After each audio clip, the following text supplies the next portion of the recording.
네, 우리 송구 영신예배 2019년도 마지막 예배인데요.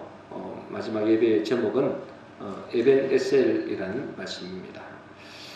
2019년을 보내고 2020년을 맞이하는 시간에 우리가 하나님 앞에 예배로 영광 돌리는 자리에 오신 여러분들을 진심으로 환영하고 축복합니다.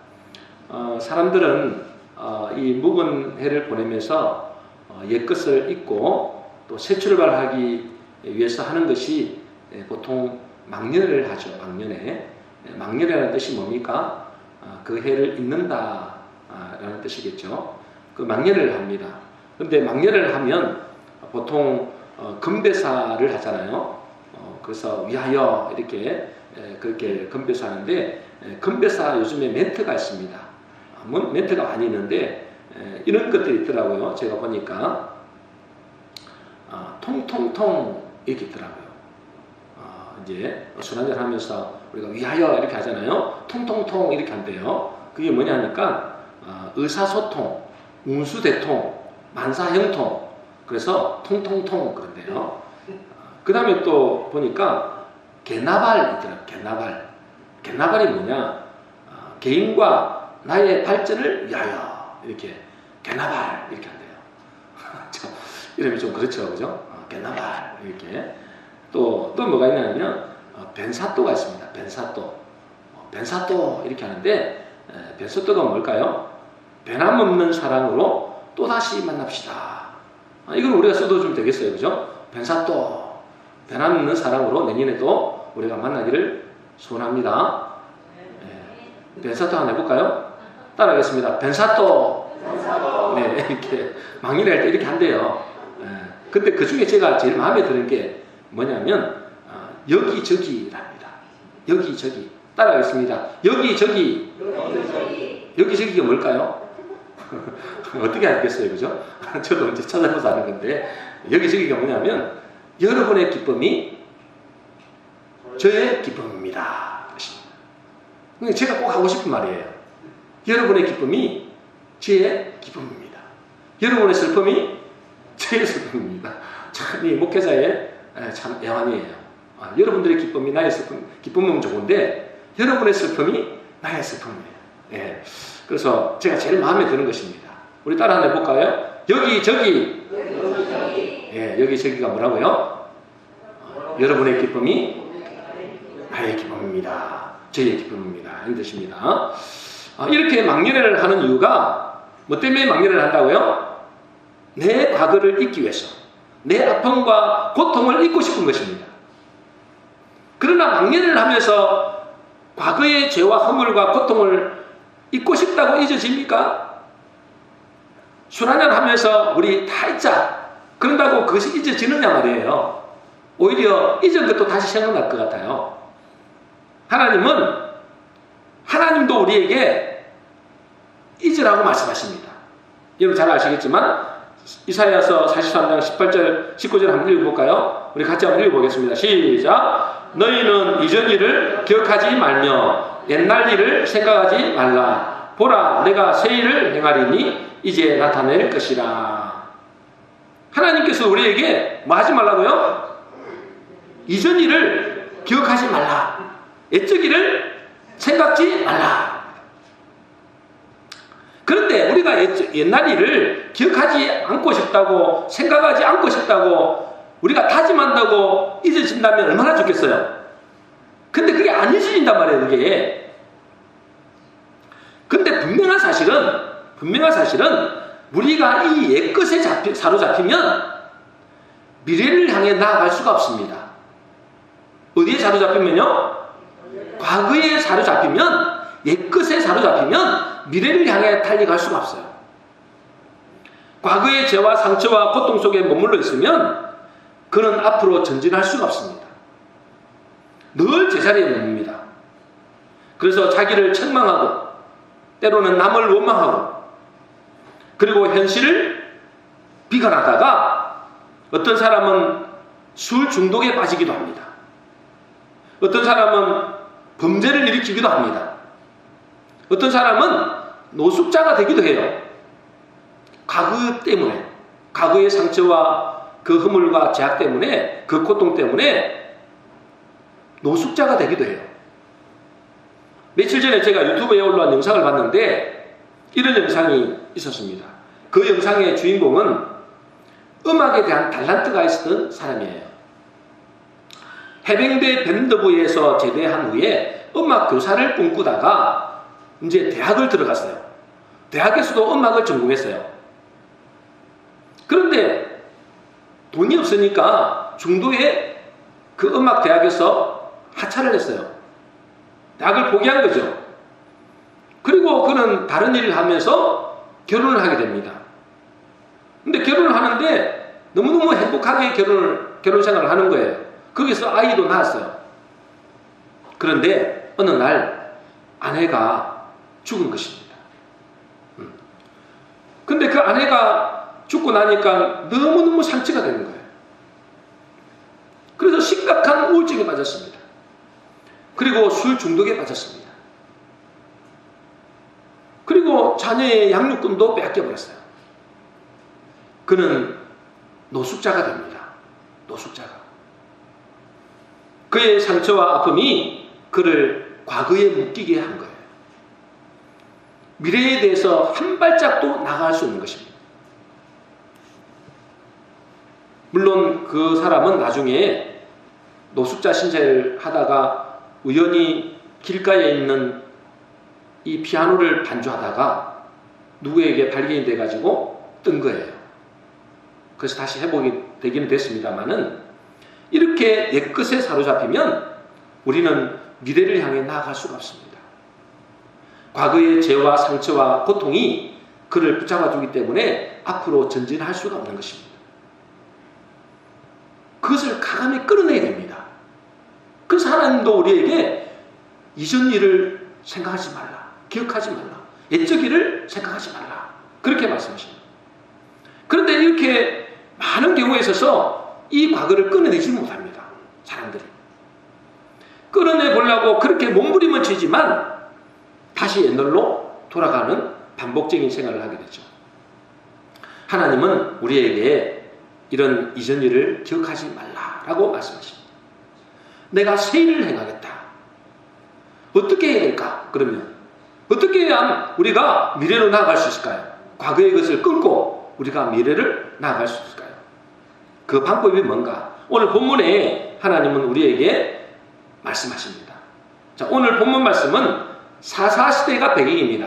여러분 사사시대를 아는 사람이 있죠? 모르는 사람도 있겠지만 아는 분이 대부분일 겁니다. 사사시대, 왕이 없는 시대, 사사가 통치하던 시대예요. 이스라엘 백성이 출애굽을 하고 이제 가나안에 정착을 합니다. 가나안에 정착을 하는데 거기서 미래를 향해 나아가지 못하고 늘 그 자리에서 맴도는 삶을 사는 거예요. 무엇이 그들의 발목을 잡고 미래를 향해 나아가지 못하게 했느냐? 그것의 결정적인 이유는 우상 숭배와 죄 때문입니다. 죄 때문에. 그러니까 많은 사람들이 미래로 나아갈 수 못하는 이유 중에 하나가 뭐냐면 죄 때문이에요. 죄 때문.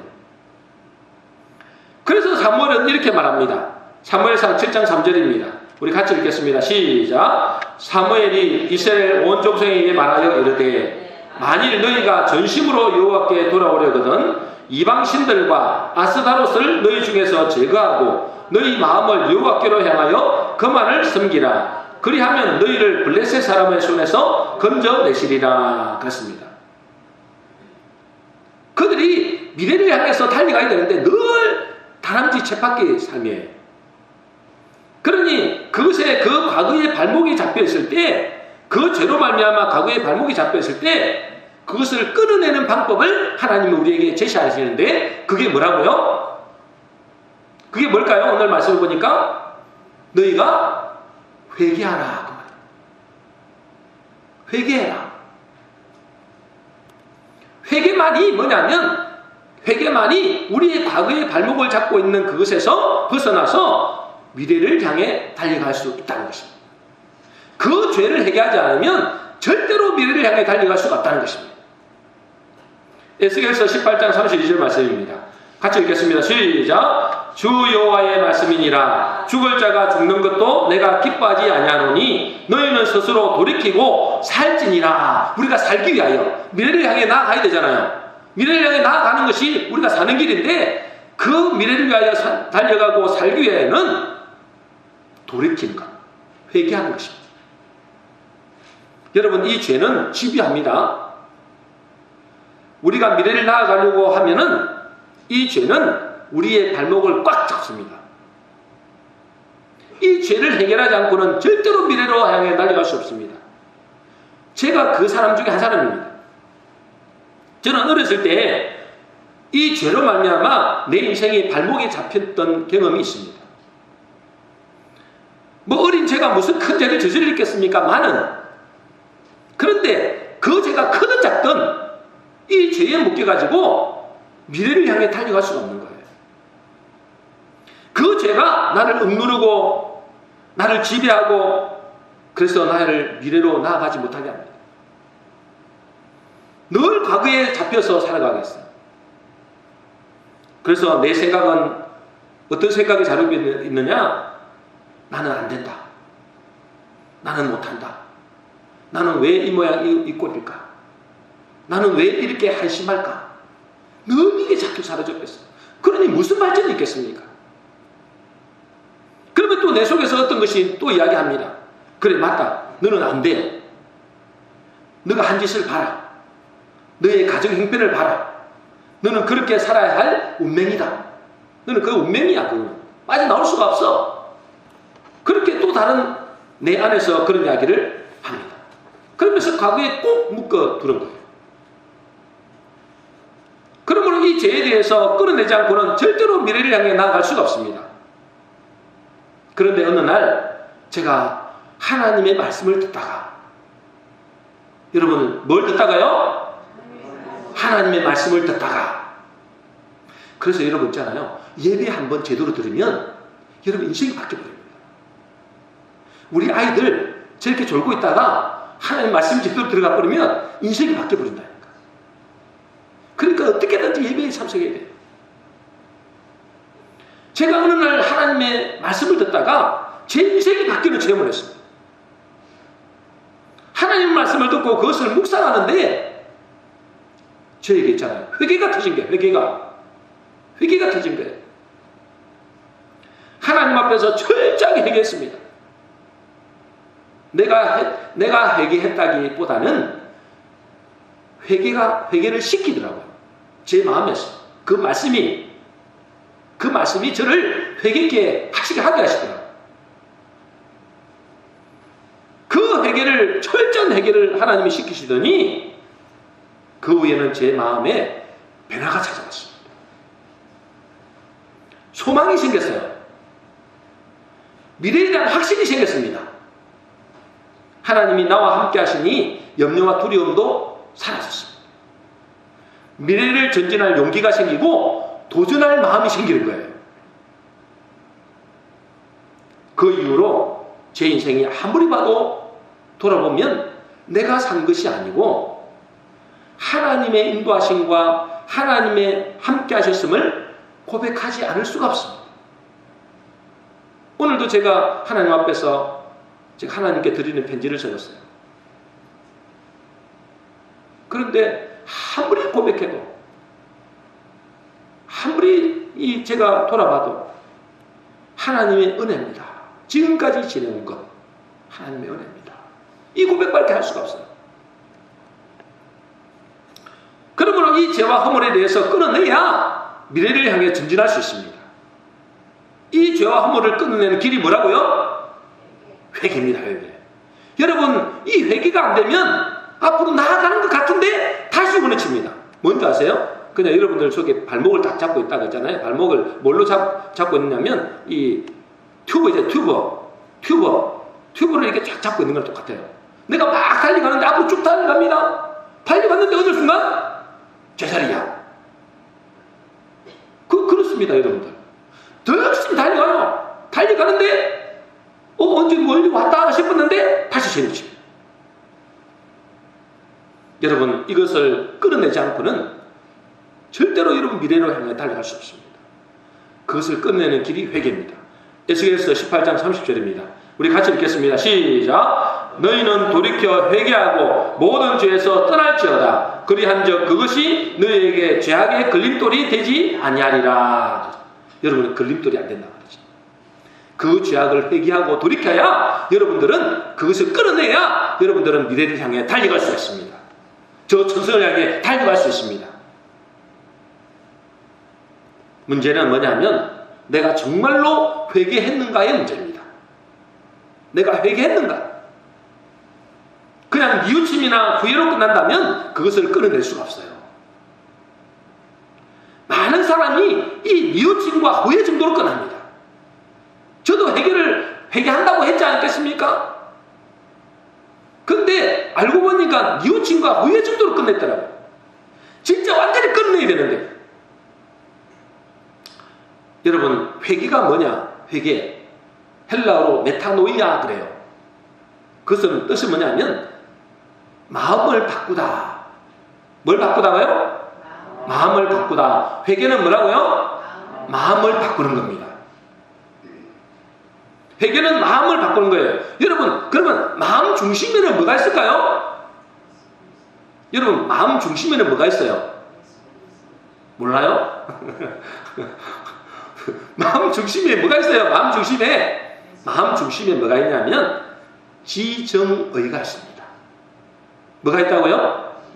지정의. 지정의가 뭐죠? 아니 모르겠어요. 지정의가 뭐냐? 지성, 지식이죠. 지식. 또요. 지정은 뭐예요? 감정. 또 뭐가 있을까요? 의지이겠습니다. 그 마음이 있는데 그 마음 중심에는 뭐가 있다고요? 지식이 있고 지성, 또 뭐요? 감정이 있고 또요? 의지가 있다 이 말이에요. 이것은 일종의 우리 중심부에 위치해 있는 일종의 컨트롤 타워입니다.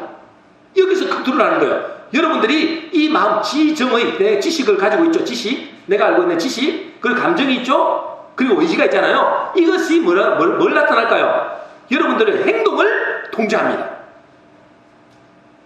그래서 어떤 사람은 뭐예요? 지식을 가지고 그 지식을 가지고 행동하는 거고, 어떤 사람은 그 감정을 가지고 감정대로 표출하는 거예요. 그리고 의지를 가지고 나타나는 것입니다.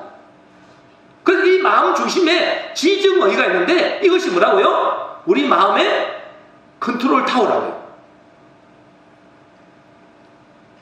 그래서 내 마음에 있는 지식, 내가 느끼는 감정, 내 의지가 우리의 행동으로 나타나는 것입니다. 이 중심에 있는 마음을 바꾸는 것이 회개다. 그래서 마음을 바꾸다. 이게 뭐라고요? 회개란 말이에요. 여러분, 마음을 바꾸셔야 됩니다. 마음을 바꾼다는 말은 무슨 말이라고요? 지정의를 바꾸는 거예요. 여러분의 지식, 또요, 여러분의 감정, 여러분 또 뭐요? 의지를 바꾸는 것입니다. 우리의 마음이 바뀌면 우리의 삶이 바뀝니다. 내 가치관도 바뀌고 내 인생관도 바뀌고 내 세계관도 바뀝니다. 내 목표와 목적도 바뀝니다. 내 모든 삶의 변화가 바뀝니다. 이것이 회개입니다. 그런데 문제는 내 속에 죄가 있고 허물이 있고 상처가 있고 고통이 있으면 그 마음이 허강과 혼돈과 공허가 있는 것입니다.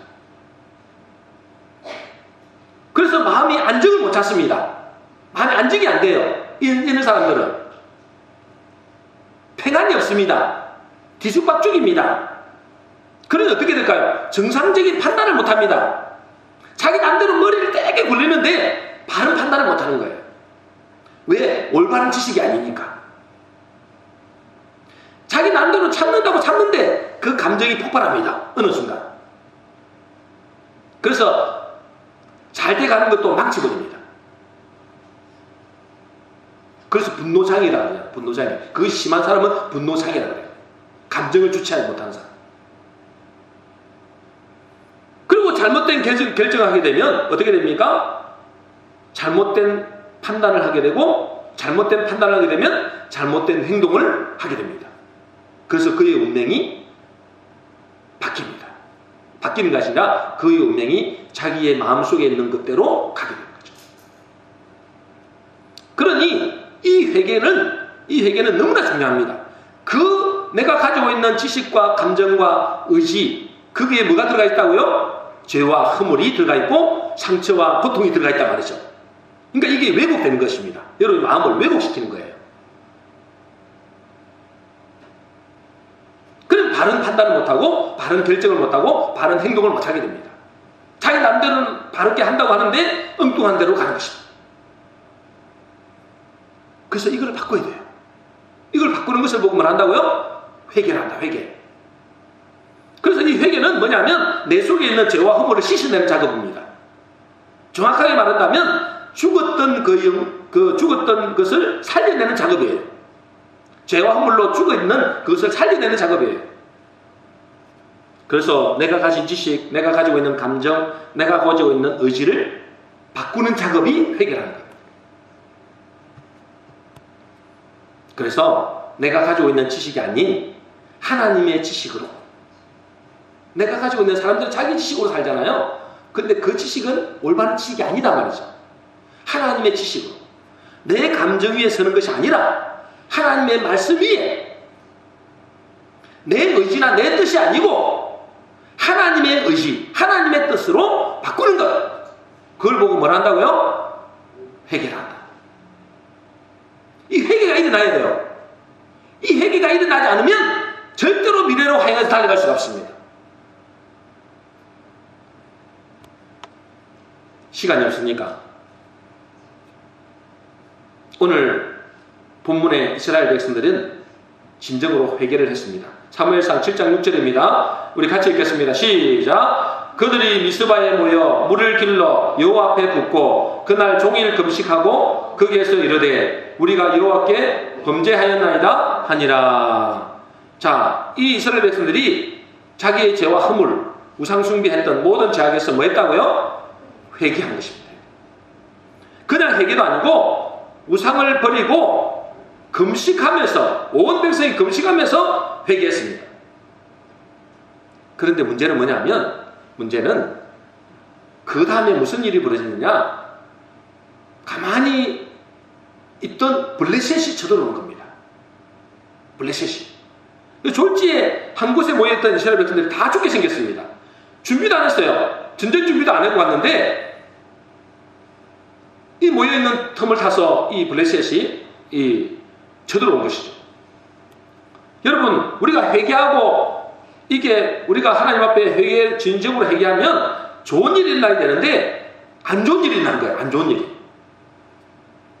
그런 하나님이 어디에 있나 그러면서 우리가 원망할 수 있습니다. 그런데 하나님은 어떻게 하시느냐? 자, 사무엘상 7장 10절입니다. 같이 읽겠습니다. 시작. 사무엘이 범죄를 들을 때에 블레셋 사람이 이스라엘과 싸우려고 가까이 오매 그날에 여호와께서 블레셋 사람에게 큰 우레를 발하여 그들을 어지럽게 하시니 그들이 이스라엘 앞에 패한지라 그랬습니다. 여러분, 하나님이 어떻게 하신다고요? 여호와께서 블레셋 사람에게 큰 우레를 발하여 그들을 어지럽게 하시니 이스라엘 앞에서 그들은 패하게 됩니다. 여러분, 우리가 진정한 회개가 뭐라 했습니까? 여러분, 진정한 회개는 어떤 게 진정한 회개랬어요? 마음을 바꾸는 것이다. 그런데 그 마음을 바꾸는데 그 마음 중심에 뭐가 있다고요? 지정의가 있겠죠. 그 지정의를 뭐 하는 거예요? 바꾸는 것입니다.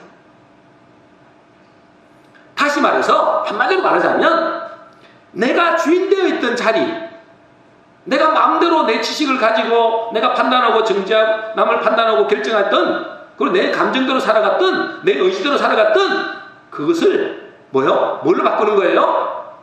하나님으로 바꾸는 거예요. 하나님의 것으로, 하나님의 지식으로, 하나님의 감정으로, 하나님의 말씀으로, 하나님의 의지로 바꾸는 것입니다. 그래서 주인이 바뀐 겁니다. 그걸 보고 회개라 그래요. 여러분, 이때부터 어떻게 되느냐면 내가 싸우는 게 아니고 누가 싸우게 될까요? 하나님이 싸우게 되는 거예요. 왜? 주인이 바뀌었으니까. 내 마음의 중심의 컨트롤 타워가 바뀌었기 때문에 누가 싸우게 되느냐면 내가 싸우는 게 아니라 나는 죽었다고 생각하는데 그때부터 하나님이 일하시는 거예요. 오늘도 보니까요. 회개했는데 문제가 생긴 거예요. 큰 문제가 생겼습니다. 졸지에 온 백성들이 다 죽게 생겼습니다.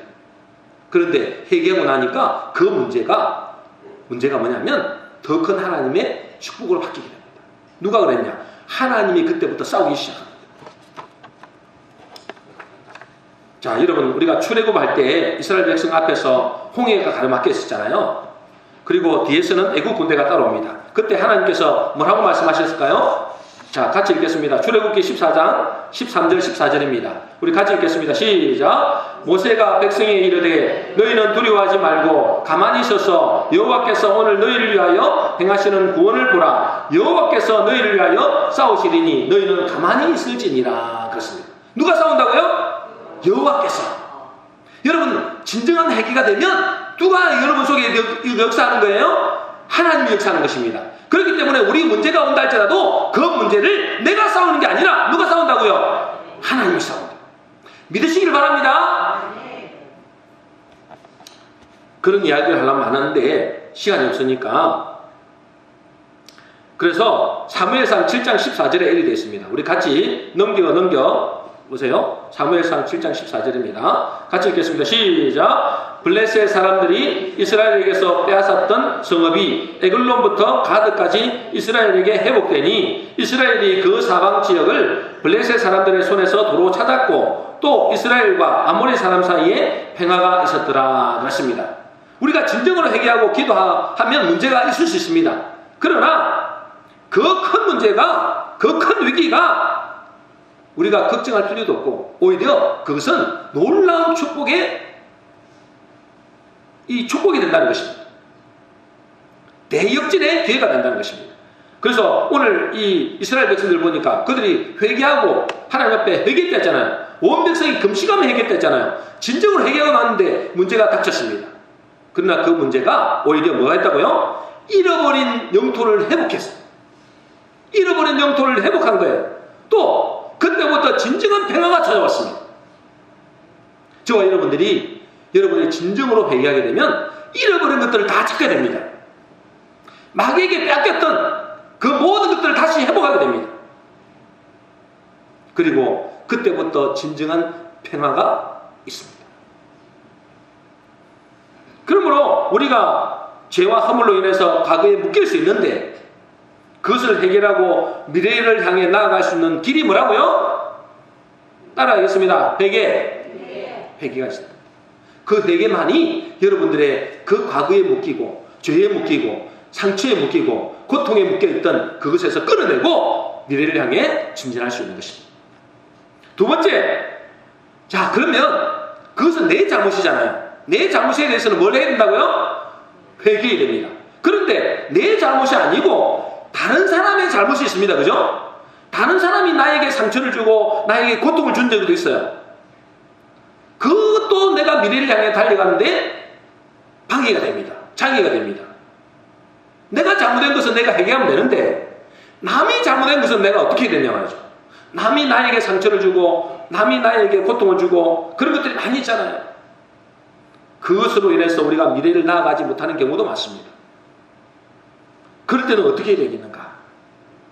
그럴 때는 그 과거에 묶인 것들을 끊어낼 수 있는 비결은 용서입니다. 따라하겠습니다. 용서입니다.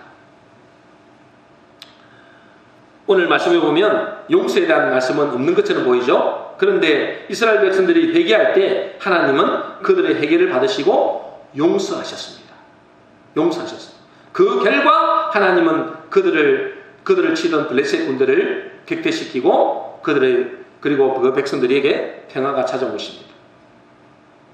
우리는 나에게 상처를 주고 나에게 고통을 주고 나를 핏눈물 나게 하는 사람을 쉽게 용서하기가 힘듭니다.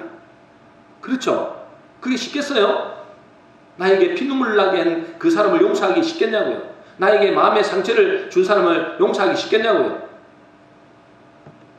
그러나 용서하지 않으면 그 사람은 과거에 묶이게 됩니다.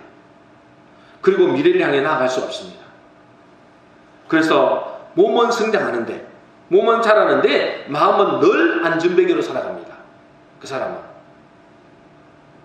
마태복음 18장 18절입니다. 우리 같이 읽겠습니다. 시작. 진실로 너희에게 이르노니 무엇이든지 너희가 땅에서 매면 하늘에서도 매일 것이요 무엇이든지 땅에서 풀면 하늘에서도 풀리리라 그랬습니다. 여러분, 나에게 상처를 준 사람을 용서하지 못하면 이것이 하늘에서도 매인다는 거예요. 나에게 고통 준 사람을 용서하지 못하면 그 상처는 나중에 내 삶에 반드시 발목을 잡습니다. 심지어는 그 마음의 고통 때문에 육신의 질병까지 오게 됩니다. 용서하지 못하면. 그래서 하나님은 우리에게 계속 용서를 하십니다. 예전에 배우 여러분들 혹시 아시는 분들 있을 거예요. 배우 김정태 씨라고 여러분 들어보신 분도 있을 거예요. 이분이 TV에 나와서 자기 간증을 했거든요. 아니 뭐 CTS나 기독교 방송 나온 게 아니고 일반 공영방송에 나와서 이야기한 적을 제가 들은 적이 있습니다. 그 사람이 이렇게 이야기하더라고요. 어린 시절에 이 주류 도매업을 하는 아버지 덕에 집안에 굉장히 부유했대요. 가정부를 두고 또 운전기사까지 둘 정도로 굉장히 부유했는데 어느 날 이 가정에 아버지가 사업부에 실패한 거예요. 졸지에 완전히 망했어요. 완전히 망했대요. 그러니까 먹을 거리가 없어가지고 굶기를 밥 먹듯이 했대요. 그런데 이 사람이 어느 날 이제 배우를 이제 준비하고 있었는데 돈이 없어가지고 하루 종일 굶고 이렇게 배우 연습을 했다는 거예요. 이분이 이제 주로 액션 하는 배우잖아요. 그때 아마 이 김정태 씨가 그 아버지에 대한 미움이 들어간 것 같아요. 아버지에 대한 미움과 분노가 들어간 것 같아요. 그런데다가 이 사람이 이 부실한 영양 상태로 계속 운동을 하다 보니까 나중에는 심각한 질병까지 얻게 됩니다. 무슨 질병이냐면 간경화를 앓게 돼요. 간경화. 그러니 간경화가 왔으니까 이 배에 복수가 차잖아요. 복수가 차잖아요. 배가 산더미처럼 이렇게 불러오는 겁니다. 근데 병원에는 갔는데 병원에 갔더니 돈이 없어서 치료를 포기하고 집에서 그냥 지냈대요. 그런데 그분이 그래요. 아침에 자기가 정말 힘든 몸으로 눈을 뜨면은 자기 옆에서 어머니하고 여동생이 곡을 하고 있었다 그래요. 너무너무 불쌍했어. 그때 이 죽어가던 아들의 모습을 지켜보던 그 어머니가 이렇게 물어봤답니다. 뭐라고 물어봤느냐? 네가 이렇게 된 것은 네 마음속에 미움의 감정이 있기 때문이기도 하다. 네가 제일 미운 사람이 누구냐? 이렇게 물어봤대요.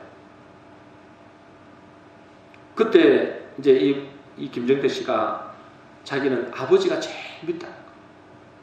자기를 이렇게 만든 것이 아버지 탓으로 듣는 거예요. 그때 어머니가 아버지가 그렇게 된 것이 그렇게 하고 싶어서 그렇게 한 것이 아니지 않느냐. 그러니 아버지를 용서하고 아버지를 위해서 하루에 3번씩 절을 해라. 그렇게 해야겠대요. 용서하는 마음으로 하루에 3번씩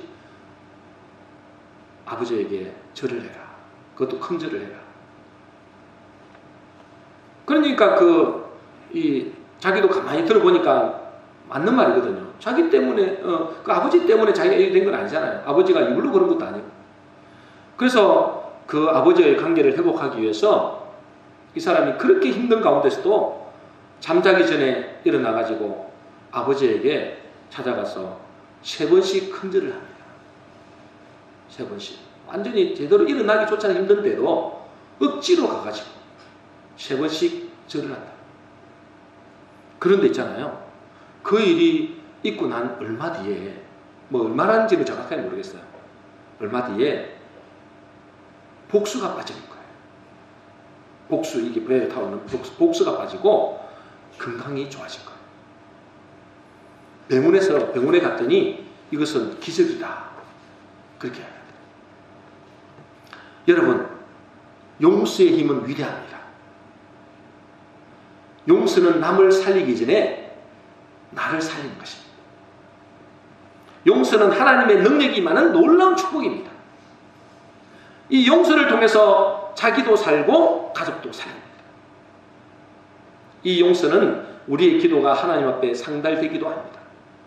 그래서 마가복음 11장 25절입니다. 우리 같이 읽어보겠습니다. 시작. 서서 기도할 때에 아무에게나 혐의가 있거든 용서하라. 그리하여야 하늘에 계신 너희 아버지께서도 너희 허물을 사하여 주시리라. 그래서 아무에게도 혐의가 있거든 뭐라고요? 용서하라. 따라하겠습니다. 용서하라. 여러분들이 미래를 나아가고 싶습니까? 여러분에게 참된 평안이 가져오기를 원하십니까? 용서하셔야 됩니다. 그 사람이 어떤 사람이든지 간에 용서하셔야 돼요. 2019년도 이제 지났잖아요. 이것을 정리해야 돼요. 내 마음속에 있는 용서하지 못할 나에게 상처를 주고 나에게 아픔을 줬던 그런 사람 있잖아요. 이제 새롭게 나아가야 되잖아요. 2020년. 근데 용서하지 못하면 그 쓴뿌리가 여러분들을 꽉 잡고 안 놔둔다니까. 나중에 여러분들의 인생을 갉아먹어요. 여러분의 건강도 갉아먹어요. 우리는 왜 용서해야 됩니까? 왜 용서해야 돼요, 여러분들? 여러분 자신이 살기 위해서도 용서해야 되지만 우리도 억만 죄악 가운데서 어째요? 용서함을 받았습니다. 그렇잖아요. 저와 여러분들도 하나님 앞에서 예수 그리스도 앞에서 억만 죄악 가운데서 우리 상처 주고 아무도 안 해줘도 티끌만 하는 거죠.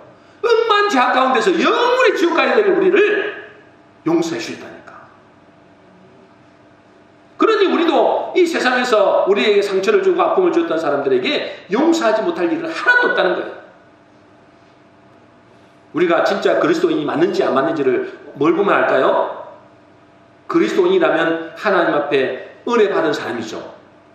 은혜 받은 사람은 은혜의 영이 들어갔습니다. 은혜의 영이 들어간 사람이 최고로 먼저 드러나는 게 뭘까요? 용서합니다. 하나님께서 우리에게 은혜를 주셨잖아요. 은혜를 주셨다는 건 뭘 말하는 거예요? 우리를 용서한다 그 말이에요. 여러분이 진짜로 예수를 믿는다면 여러분 속에 은혜의 영이 들어간 것입니다. 은혜의 영이 들어간 사람은 용서하게 되어 있습니다. 나 용서 못한다. 그 사람은 하나님의 은혜의 영이 들어가지 않았어요. 그냥 교회만 다니는 거예요. 그래서 내가 진짜로 은혜 받는 사람인가, 진짜 그리스도인인가, 뭘 보면 알아요? 그 사람이 진짜로 나의 원수 같은 사람, 나에게 상처 준 사람, 그 사람을 용서하느냐, 그거 보면 압니다.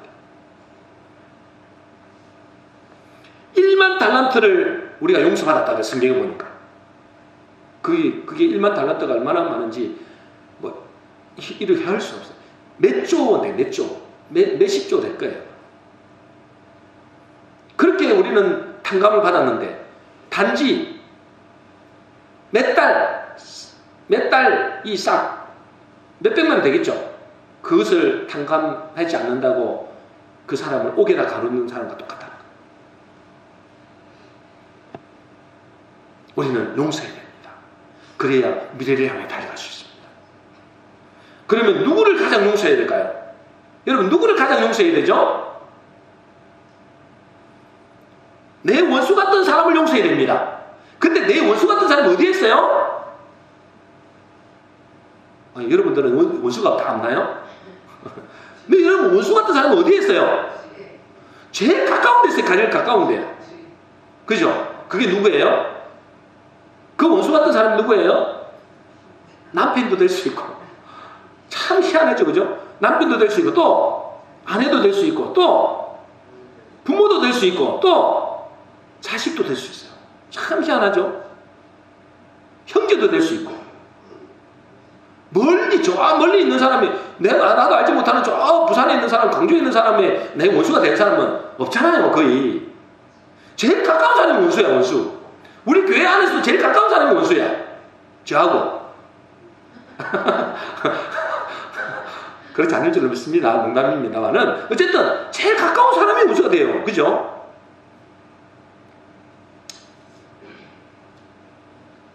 그러니 나의 원수 같은 사람을 용서해야 됩니다.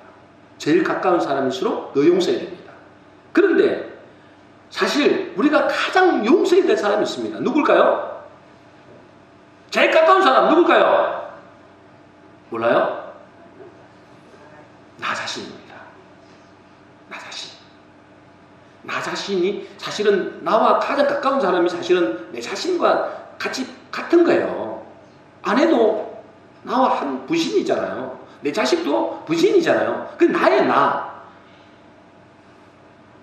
누구를 가장 용서해야 되느냐? 누구를 용서해야 된다고요? 나 자신을 용서해야 됩니다. 내 이웃, 나와 가장 가까운 가족, 원수도 용서해야 되지만 가장 용서를 해야 될 사람은 누구냐면 나 자신입니다. 많은 사람들은 자기 자신을 용서하지 못합니다. 하나님도 나를 용서하셨어요. 그러니 우리가 회개했다면 나를 용서해야 됩니다. 그래야만이 내가 묶여있는 그 사슬에서 해방될 수가 있습니다. 내 자신을 보면 진짜 옛날에 저를 용서 못했어요. 회개하기 전에는 내 자신을 용서가 안 되더라니까. 나의 못난 모습, 나의 죄악된 과거들을 용서해야 됩니다. 몰라서 그랬잖아요. 저도 몰랐어요. 몰라서 그랬어요. 속아서 그런 것입니다. 이제 나를 용서해야 돼요. 남을 용서하고 나를 용서해야 과거의 그 메인이 돼서 풀어지고 우리는 당당히 미래를 향해 나아갈 수 있습니다.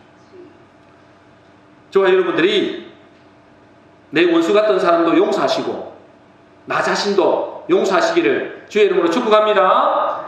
마지막으로 간단하게 말씀드립니다. 과거에 묶인 것을 풀고 미래를 향해 나아갈 수 있는 비결은 마지막으로 뭐냐면 감사합니다. 따라하겠습니다. 감사하자. 감사하자. 미래를 향해 달려갈 수 있는 게 뭐라고요? 감사할 때입니다. 감사할 때. 자, 사무엘상 7장 12절 마지막입니다. 같이 읽겠습니다. 시작. 사무엘이 돌을 취하여 미스바와 센 사이에 세워 이르되 여호와께서 여기까지 우리를 도우셨다 하고 그 이름을 에벤에셀이라 하니라. 자, 오늘 제목이 뭘까요? 따라하겠습니다. 에벤에셀. 에벤에셀. 에벤에셀이 뭐예요? 하나님께서 여기까지 우리를 도우셨다 그 말입니다. 감사하는 거죠. 뭐라고요? 하나님께서 여기까지 우리를 도우셨다. 이게 뭐라고요? 에벤에셀. 옷 이름이 아닙니다. 옷 이름 있잖아요. 옷 이름. 옷 이름에 에벤에셀이 있더라고요. 에벤에셀. 아닌가? 옷 이름이 아니고 뭐죠 그게? 상점 이름인가요? 하여튼 있어요. 브랜드 이름이 있어요. 브랜드 이름. 그 에벤에셀이 이걸 가지고 나온 겁니다. 하나님이 뭐요? 우리를 여기까지 도우셨다. 그러므로 내 인생의 길에서 여러 가지 우여곡절, 내가 이해되지 않는 일들이 많았지만은 결국 뭐요? 지금 여기 있게 된 것은 하나님께서 여기까지 나를 도우셨기 때문입니다. 감사하시길 바랍니다. 네. 여러분의 과거가 끔찍하네. 지금 이 자리에 있는 것은 하나님의 은혜입니다. 하나님께서 지금까지 나를 도우셨기 때문에 이 자리에 있게 된 것입니다. 그것이 하나님께 감사와 찬양과 영광을 돌려드리기를 주의 이름으로 축복합니다. 그럴 때 과거에 매이지 않고 새로운 미래를 향해서 달려갈 수 있는 것입니다. 2020년을 맞이하면서 에벤에셀의 하나님께 감사와 찬양과 영광을 올려드리는 우리 모든 성도 되시기를 주 예수 그리스도 이름으로 축복합니다. 네. 결론입니다. 우리는 지난해를 보내고 새해를 맞이했습니다. 이제 새해입니다. 이제 새해는 과거의 것을 끊고 미래를 향해 나아가야 되는데 그러려면 우리가 뭐요? 결단한다고 되는 것이 아니고 다짐한다고 되는 것이 아니고 끊을 것을 뭐요? 끊어야 됩니다. 어떻게 끊어진다고요? 첫 번째 어떻게 끊어져요? 내 허물과 죄에 대해서는 어떻게 해야 돼요? 회개해야 된다. 따라하겠습니다. 회개하자. 네. 두 번째, 내 잘못이 아닌 다른 사람의 잘못 때문에 내가 상처받고 고통받는다면 어떻게 해야 된다고요? 용서하자. 따라하겠습니다. 용서하자. 세 번째, 과거의 것을 끊고 미래로 나아갈 수 있는 것은 뭐라고요? 감사하자. 에벤에셀. 지금 여기까지 하나님께서 나를 도우셨다. 하나님께 감사함으로 이제 우리의 모든 과거의 것들을 끊고 새롭게 미래를 전진해서 나아가는 복된 저와 여러분 되시기를 주의 이름으로 축복합니다. 기도하겠습니다.